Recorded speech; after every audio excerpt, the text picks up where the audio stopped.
In this video, I'm rolling with Brian again. Brian and I got our brown belts together. We've trained a bit. And I'm not sure, he's probably around my size, maybe a little bit heavier. And I would say at least 10 years younger. It doesn't sound like a big difference, but there is a big difference between 40 and 50 as far as your athletic ability and fragility, loss of bone density, muscle mass.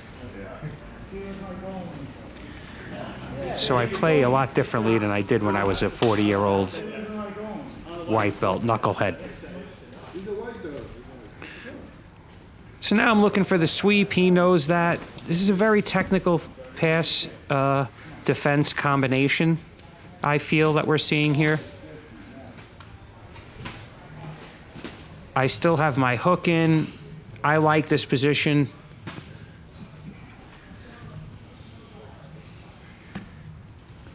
Because eventually he's going to have to try to pass, and when he does, I'm going to initiate a butterfly sweep with that hook. Not to say he's not trying to pass, but as you can see, he knows that if he advances his position and he switches his weight the wrong way, I'll get that sweep.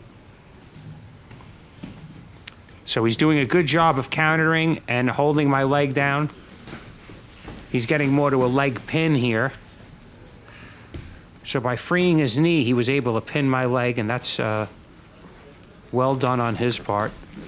So I let it go, and I tried to grab a quarter guard, and his knee went right to the mat.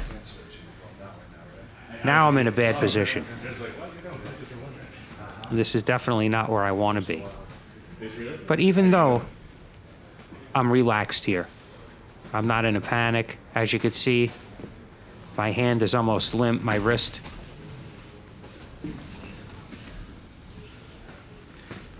I'm just looking to not let him climb me with my right arm on his waist. And there he did a good pass. He freed his leg, and he was able to pass. Now there he threatened like a guillotine. Now he's switching to the other side, which is exactly what I would do. So even though we got our brown belts together, we didn't come up together. So he's a relatively new training partner at the school. I only know him about a year and a half. And I've rolled with him a handful of times, so I can't really tell you his game.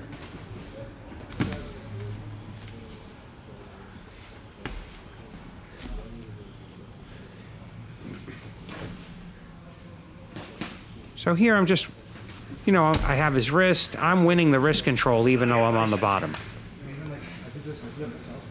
Now he looked to pop up to knee on belly, which caused me to sit up because he let go of my head for a minute there.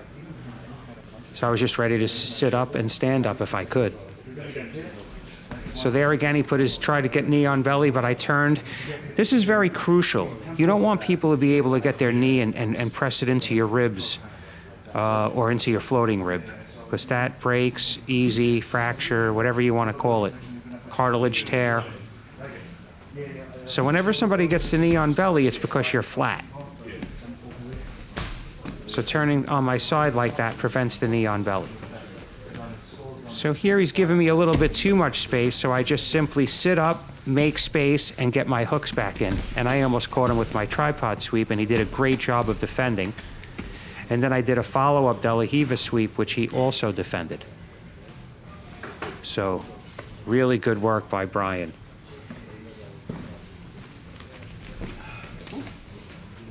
Here I got my leg laced through. I like that position. He tried to backstep. I followed him. And there I caught a great sweep, but I wasn't able to come up and capitalize on it. So it doesn't really count as a sweep officially. But it still looked cool, and I used it for the thumbnail. So here he's got an interesting over my head grip there. I guess it's to prevent me from swimming away, from leaning away. I don't really use that type of pass, but I learn a lot of new things on a weekly basis. So here I'm trying to make space. He switched his hip. That was good. It didn't allow me to get my legs involved. And when he switched his hip, he grabbed my ankle with his left hand. Again, really good on his part.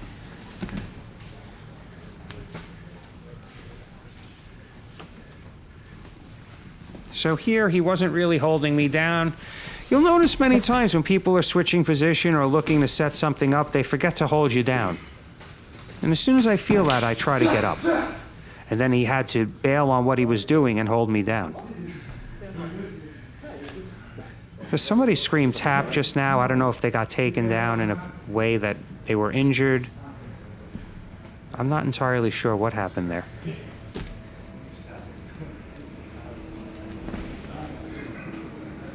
So there he did a nice pass to the other side. Now, many of our rolls, I feel, but what happens is he'll pass my guard and then he can't finish me. So my defense is good. My after getting my guard pass defense is good. But, I mean, it's great to have that, but it's better to have him held off by your guard at the very least. Because if this was a real problem, a real fight, it would be a real problem to be on the bottom. Even though he can't submit me, he could still punch me in the face. So definitely not where I want to be. So here I'm defending the back take. Here's where the banana split comes. And I'm pretty flexible, but there was no way I was going to hold out. So even though the bell rang, I said go an extra minute, which leads to my demise. But at the same time, I'm learning.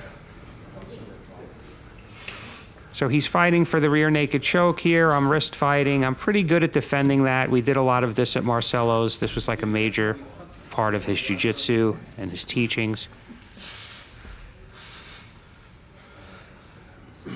And here he sets it up. And as you can see, when he gets under my leg there and he pulls and pushes with his feet, I had to tap.